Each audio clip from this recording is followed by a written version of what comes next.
যত ফতোয়াবাজি হয় কেন? সবার ধর্মীয় স্লোগান চলে, আমার আজানে কেস কেন? সবার ধর্মস্থানকে সংশোধন সুন্দর করে করার জন্য অনেক টাকা দেওয়া হয়, আর আমার ধর্মীয় জায়গাগুলোকে কেন বেদখল করা হচ্ছে বা সেগুলোকে 1 নম্বর খতিয়ানে ঢুকানো হচ্ছে? কেন আমার মসজিদে তালা মারা হয়? কেন আমার মাদ্রাসায় তালা মারা হয়? সবাই তার ধর্মীয় ইউনিফর্ম পরলে সমস্যা নাই, আমার বেটিগুলো হিজাব পরলে সমস্যা কেন হয়? সবাই তার ইউনিফর্ম পরে চাকরি করলে সমস্যা হয় না, মুখে দাড়ি রেখে পুলিশে থাকলে সমস্যা হয় কেন? যখন আমি কথা বলি, আমি আমার যখন মানুষের কাছে সত্য কথাটা তুলে দিই, আমার কওমেরই একদল ভাই এমনকি আমাকে দালাল পর্যন্ত বলেছে, না বলেনি। আমরা সহজে পেয়েছি, আমাদের গুরুত্ব নাই, অথচ এত সহজ ইসলাম এসেছে। আল্লাহ নবী যখন এই পৃথিবীর জমিনে আসেন,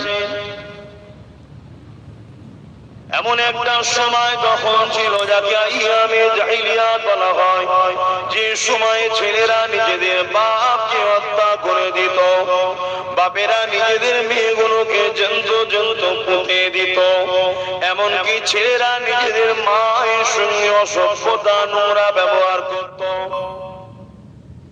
এমনকি যারা ক্ষমতাশালী ছিল, অর্থ দিক দিয়ে বা শাসকের দিক দিয়ে হোক, তারা মানুষগুলোকে গীত দাস চালিয়ে দিত।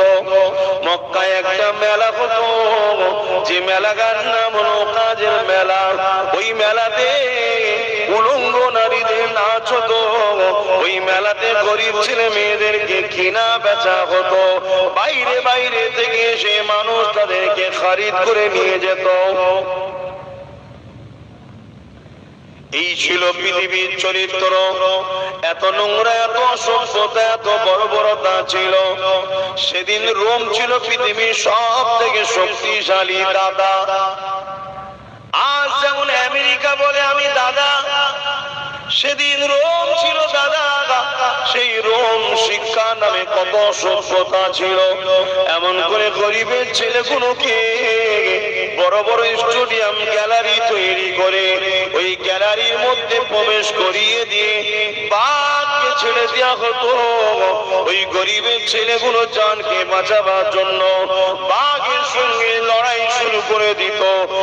খনিরা গ্যালারিতে বসে হাততালি দিতে থাকতো, কিন্তু বাঘের সঙ্গে কতক্ষণ লড়াই করে টিকে থাকবে? গরিবের ছেলেগুলো এইভাবে মারা যেত। এই ছিল পৃথিবীর অসভ্যতা, বর্বরতা।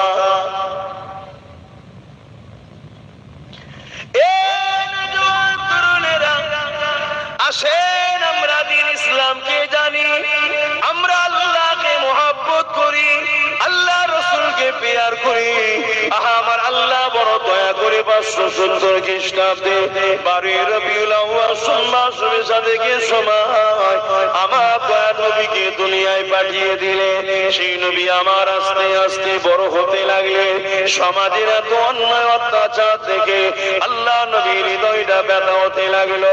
40 বছর যখন বয়স হয়ে গেল, নবী আমার নবুয়তের ঘোষণা দিয়ে দিলেন, এলান করে দিলেন, লা ইলাহা ইল্লাল্লাহ আনা মুহাম্মাদুর রাসূলুল্লাহ। এই কথা যখনই নবী পাক বললেন, আল্লাহ নবীর সঙ্গে মক্কার জালিমরা বেয়াদবি করতে লাগলো। বাবারা মাহারা এতে বেশি নবী আমার কাঁদতে কাঁদতে ঘরে